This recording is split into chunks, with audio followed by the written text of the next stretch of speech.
We have an exciting hearing today on NASA's efforts to save the world. NASA has issued a serious alert. A rare interstellar comet, 3 I/AT-LAS, is no longer just passing through our solar system. It is now on a path bringing it closer to Mars than previously expected. Updated NASA data shows a potential flyby at just 1.95 million kilometers, with some scenarios suggesting a brush as close as 50,000 kilometers inside the orbit of its outer moon. 3I Atlas, this strange interstellar visitor, is not just a comet, not just a frozen rock from another star system. Top planetary defense officials are scrambling for answers. If 3I/ATLAS defies the odds and strikes, the impact could release more energy than 2 million megatons of TNT, permanently reshaping Mars and even posing risks to Earth. What's even more concerning is that scientists are already detecting sounds of massive explosions on Mars. So, how did this shift from academic curiosity to a NASA-wide alert? And how real is the danger? It came in the same plane as the planets around the Sun. It will come very close to Mars on October 3rd to get a high-resolution image of it from the Mars Reconnaissance Orbiter that was deployed by NASA. In early July 2025, astronomers noticed something unusual, far beyond Mars. The Atlas Survey Telescope in Chile picked up a faint, fast-moving object, later cataloged as 3I/ATLAS. At first, it seemed like just another distant visitor, but its unusual trajectory caught attention. This was an interstellar object, moving on a hyperbolic path unlike anything normally seen in the solar system. Over the next few days, researchers combed through archival images from mid-June and found the object appearing consistently. Each frame improved their estimates of its orbit, gradually reducing uncertainty. Data from observatories in Hawaii, South Africa, and the Canary Islands streamed in, allowing teams to refine calculations and run thousands of orbital simulations. What had started as a routine observation quickly became a high-stakes assessment. Late-night discussions among graduate students and postdocs turned urgent. Tracking software showed the possible missed distance from Mars shrinking with each new observation. Some trajectories indicated a flyby within just tens of thousands of kilometers, inside the orbit of Deimos, Mars' outer moon. While no one declared a certain impact, the tension in the lab was clear. The system, designed to monitor near-Earth objects, was now flagging a potential planetary concern for Mars. Senior faculty were quickly brought into the loop. Avi Loeb and other experts reviewed the data and approved a formal alert to NASA's Minor Planet Center, including detailed astrometric measurements and cross-checks from archived observations. By the following morning, dashboards across Harvard displayed a clear warning. 3I/ATLAS might intersect Mars's orbit, and urgent review was required. At NASA's Jet Propulsion Laboratory, the alert shifted priorities immediately. Trajectory analysts, accustomed to near-Earth asteroids, now had to account for a hyperfast interstellar visitor approaching the Martian system. Hubble observations, ground-based arrays, and archived telescope exposures were fed into high-precision orbital software. Each fraction of an arcsecond and every timestamp mattered. Initial calculations placed 3I/ATLAS roughly 1.95 million kilometers from Mars, a safe distance in most scenarios. But outlier simulations suggested the object could pass inside Deimos' orbit. Analysts realized that even minuscule changes in position or velocity could make the difference between a close flyby and a catastrophic collision. Control room screens filled with Monte Carlo simulations showing thousands of possible futures. Most trajectories were safe, but a few approached the edges of Mars' gravitational influence. Recognizing the potential risk, Dr. L.C. Jones, lead planetary encounter analyst, initiated internal escalation. By late morning, the Planetary Defense Coordination Office received the formal notice, moving the object from routine monitoring to heightened alert. Secure conference lines connected NASA, ESA, and the Minor Planet Center. Teams examined every orbital solution for errors and confirmed the probability of impact remained low, but not zero. The combination of interstellar origin, hyperbolic speed, and trajectory through the Martian system made 3I/ATLAS unprecedented. By afternoon, Mars mission operators, including those managing Perseverance and ExoMars, were notified. Contingency plans began immediately, safeguarding critical assets, prioritizing data downlinks, and preparing for the unlikely scenario of losing key robotic explorers. The focus had shifted from asking whether 3I/ATLAS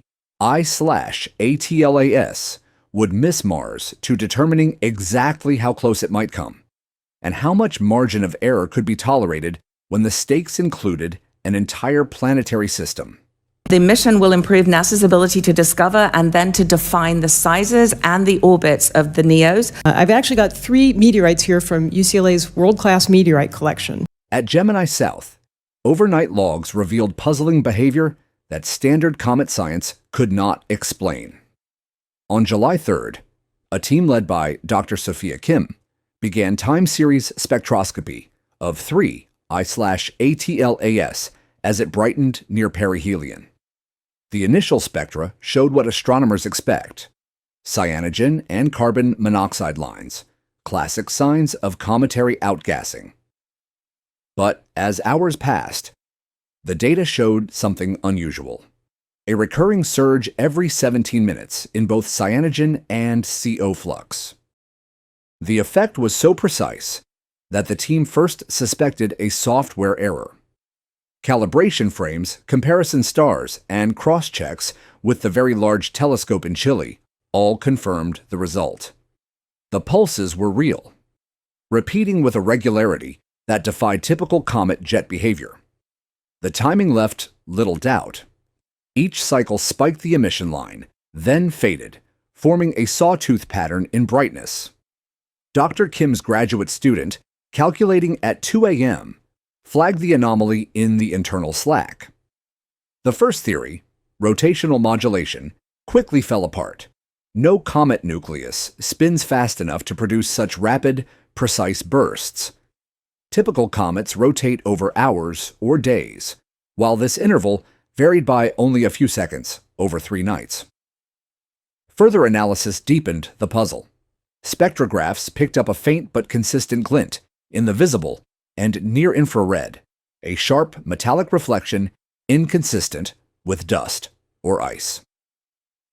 The feature did not match any known mineral or grain size distribution in natural cometary material. On the VLT's high-resolution shell spectrograph, the anomaly sharpened into a narrow reflectance spike, suggesting a surface or structure unlike any cataloged comet feature. The mechanism dominated the next day's conference call. Could vent geometry or subsurface pressure waves mimic a metronome? Dr. Kim's team tested standard models: cryovolcanic jets, pressure-driven gas pockets, self-oscillating geysers. None fit. Driving such uniform, frequent pulses would require a vent system finely tuned and immune to normal randomness. The only analogs, artificial thrusters, belong to spacecraft, not icy interstellar visitors. By the week's end, the anomaly had been incorporated into orbital models. The Harvard group fed the pulse timing and amplitude into Monte Carlo simulations. Each burst acted like a tiny thruster, nudging the trajectory and introducing non-gravitational forces that gravity-only models could not account for. The uncertainty ellipse, already narrowing, now shifted with every pulse logged. The debate had moved from whether the pulses existed to what or who might be causing them. Impact physicists at Los Alamos and NASA have decades of experience modeling worst-case collisions, asteroids, comets, even rogue interstellar debris. Yet no prior simulation matched the numbers for 3 I/ATLAS. The scenario: a hyperbolic interstellar object weighing hundreds of millions of tons, approaching Mars at nearly 90 kilometers per second. In the most extreme Monte Carlo runs, the outlier paths threaded just 50,000 kilometers above the Martian surface, a corridor tighter than Deimos's orbit. That's less than 1/6 the distance between New York and Los Angeles, a near miss or a direct hit, depending on the next round of astrometric measurements. The kinetic energy involved in such an event is almost unimaginable. At these speeds, the impact would release the equivalent of 2 million megatons of TNT, an energy scale far beyond the Chicxulub impactor, the event that wiped out the dinosaurs. Mars, with its thin atmosphere and arid crust, offers very little resistance. Hydrodynamic simulations predict a crater 60 kilometers wide and 5 kilometers deep, vaporizing everything within hundreds of kilometers and sending shock waves through the crust. All surface equipment, rovers, landers, orbiters, would either be vaporized or buried under ejecta. Dust and pulverized rock would rise into the Martian sky, darkening it, lofted by the fireball. Climate researchers at JPL and the European Space Agency have fed these numbers into global circulation models. The outcome: a planet-wide dust storm, thick enough to block sunlight for months, with surface temperatures dropping below -70 degrees Celsius. Some simulations show the impact could loft enough material to partially strip the atmosphere, thinning the already fragile air to a level that could threaten future missions. Material ejected at escape velocity would leave Mars and scatter across the inner solar system. The danger is not just local. Debris could intersect Earth's orbit and its satellites months or even years later. A cosmic aftershock with consequences far beyond Mars. The only precedent occurred in 1994, when Shoemaker Levy 9 hit Jupiter, leaving scars the size of Earth on the planet's clouds. But Jupiter is a gas giant built to absorb punishment. Mars is smaller, rocky, and unprotected. The question is no longer if a planetary impact can change a world, but how much of Mars and its orbiting or exploring assets could survive the blast. No engineer in Pasadena or Cambridge pretends there is a simple solution. The numbers are clear. At nearly 90 kilometers per second, 3 I/ATLAS is moving too fast for any known deflection method. Standard strategies, kinetic impactors, gravity tractors, nuclear standoff devices, require months or years of warning and objects bound by the sun. Here, the window is only weeks. The velocity is hyperbolic. Even the most advanced planetary defense plans, like DART or Hera, were designed for near-Earth asteroids on elliptical orbits, not interstellar objects passing Mars. Meanwhile, on the hardware side, no launch system on Earth can deliver a payload fast enough to intercept a target moving this quickly. The fastest chemical rockets fall far short of the required delta V. Electric propulsion, solar sails, nuclear thermal engines, none are ready to chase an object from beyond the solar system.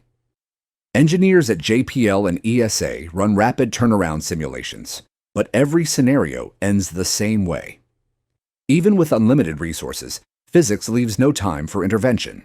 Mars itself is defenseless. No international agreement covers planetary defense beyond Earth. The Outer Space Treaty, written in 1967, never considered a day when robotic explorers on Mars might need protection from an object like 3I/ATLAS. There are no existing protocols, no rapid response arsenals, and no planetary shields in orbit. The reality is stark. Despite billions spent on Mars missions, not a single dollar was allocated for defending them against interstellar threats.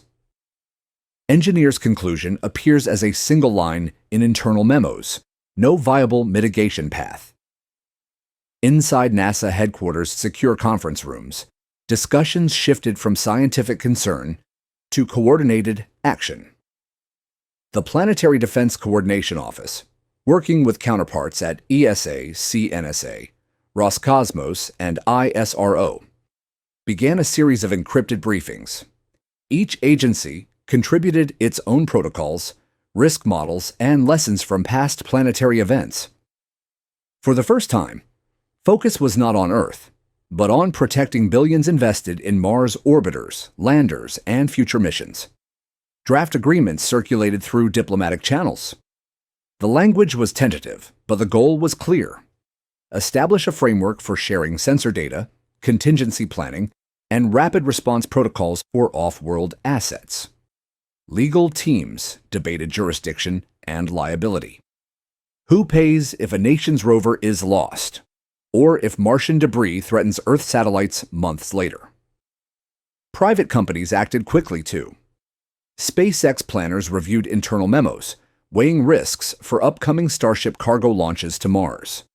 Lockheed Martin mission architects flagged hardware for emergency hardening and prioritized downlink of critical scientific data. Insurance companies, rarely consulted on interplanetary risk, demanded new actuarial tables for the chance of a cometary blast wave. By the week's end, a provisional working group of engineers, lawyers, and policy specialists had outlined first steps toward a solar system-wide defense framework.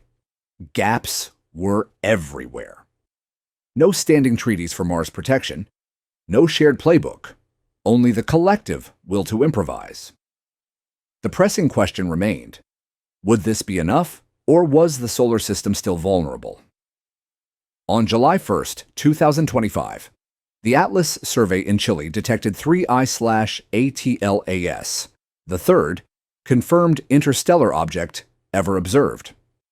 Within weeks, updated data from Harvard and NASA's Jet Propulsion Laboratory refined its projected path to within 1.95 million kilometers of Mars, closer than most previous comet encounters. Although the chance of impact remains low, some models suggest a possible flyby just 50,000 kilometers above the Martian surface, inside Deimos's orbit. Despite intensive international monitoring and coordination, key details about the comet's physical behavior and long-term trajectory are still under review, with some technical data and agency discussions not yet public. Currently, no technology exists to deflect a hyperbolic interstellar object, and no treaties require protection for Mars or its assets. The approach of 3I/ATLAS has revealed critical gaps in planetary defense, shifting global focus from Earth alone to the entire solar system. You see, unlike near-Earth asteroids, which had established protocols and decades of experience, 3I/ATLAS represented a class of object no one had planned to encounter. Its hyperbolic trajectory meant it was moving too fast to slow down or alter with conventional methods. Every new observation, every arcsecond of precision, carried weight in the calculations that would determine whether Mars faced a near miss or a catastrophic strike. Across the globe, observatories worked around the clock. In Chile, the Atlas Survey Telescope was joined by the Very Large Telescope, tracking the comet's minute variations. In Hawaii, Mauna Kea's optical telescopes added high-precision photometry, while radio arrays in South Africa monitored any unusual emissions. Each site contributed small, precise pieces of a puzzle that could not afford error. Even amateur astronomers were enlisted to scan the skies for additional data points. Every image, every timestamp, could shift the projected path by thousands of kilometers, enough to move 3I/ATLAS from a safe flyby into a direct impact trajectory. At JPL, teams ran thousands of additional Monte Carlo simulations, adjusting for variables such as non-gravitational forces caused by comet outgassing and the mysterious pulsing observed by Dr. Kim's team. Every model now incorporated artificial thrust vectors, mimicking the effect of repeated precise bursts that subtly nudged the comet's path. Even a deviation measured in centimeters per second could accumulate into hundreds of kilometers by the time the comet reached Mars. International coordination intensified. The European Space Agency initiated emergency review protocols for its Mars orbiters, including ExoMars and Mars Express, while China's CNSA conducted rapid assessments of its Tianwen orbiters. Roscosmos and ISRO simultaneously reviewed their own Mars mission contingencies. Legal and diplomatic teams began drafting agreements to share sensor data in real time, ensure redundancy, and prioritize critical planetary assets. Failure to act cohesively could mean losing years of scientific work. Meanwhile, the debate over public communication began. Releasing too much information could spark unnecessary panic on Earth, yet withholding data risked underpreparing international mission teams. NASA, ESA, and other agencies agreed on a carefully worded statement. A rare interstellar object has been detected passing through the inner solar system. Its path approaches Mars, and ongoing observations aim to refine its trajectory. No impact is currently expected, but contingency planning is underway. The language was precise, measured, and intentionally non-alarming, though inside mission control rooms, every word carried urgency. The technical teams faced additional challenges. 3I/ATLAS was already beyond the reach of most spacecraft intercept strategies. Kinetic impactors, designed for near-Earth objects, could not reach it in time. Nuclear options remained theoretical, with too many variables to guarantee a shift in trajectory. Gravity tractors, which rely on steady application of small forces over months, were useless against an object moving at 90 kilometers per second. Every proposed mitigation strategy required lead times that the comet's velocity did not allow. Engineers were forced to shift focus to defensive measures for Mars itself, relocating orbiters, reorienting rovers to minimize damage, and maximizing data retrieval before potential impact. Back at Harvard, the pulse analysis continued. Dr. Kim's team worked on refining the comet's rotation and emission models, trying to predict how the periodic bursts would influence the trajectory in the weeks ahead. Every 17-minute pulse was now treated as a vector in the orbital simulations. Small uncertainties in timing could compound into massive positional errors. Even with the Monte Carlo ensembles, the uncertainty ellipse remained unusually large for an object of this size and visibility. As July turned to August, the international teams began scenario planning for every possibility. Worst-case models predicted surface damage across hundreds of kilometers, with debris potentially reaching escape velocity.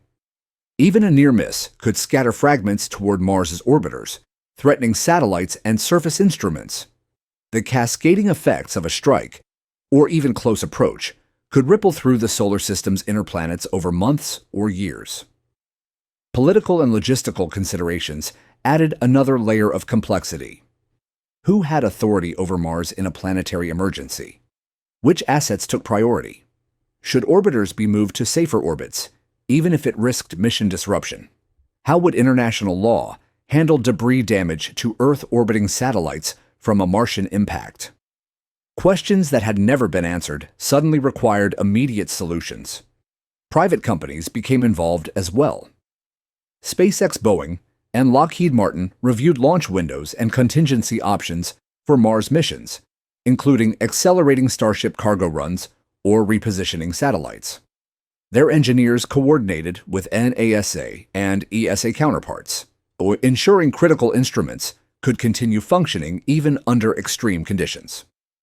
Insurance and liability teams, who rarely dealt with extraterrestrial threats, recalculated risk for assets worth billions, adjusting premiums and coverage terms. So, what are your thoughts on this? Let us know in the comments below, and don't forget to subscribe to our channel for more content like this. Thanks for watching.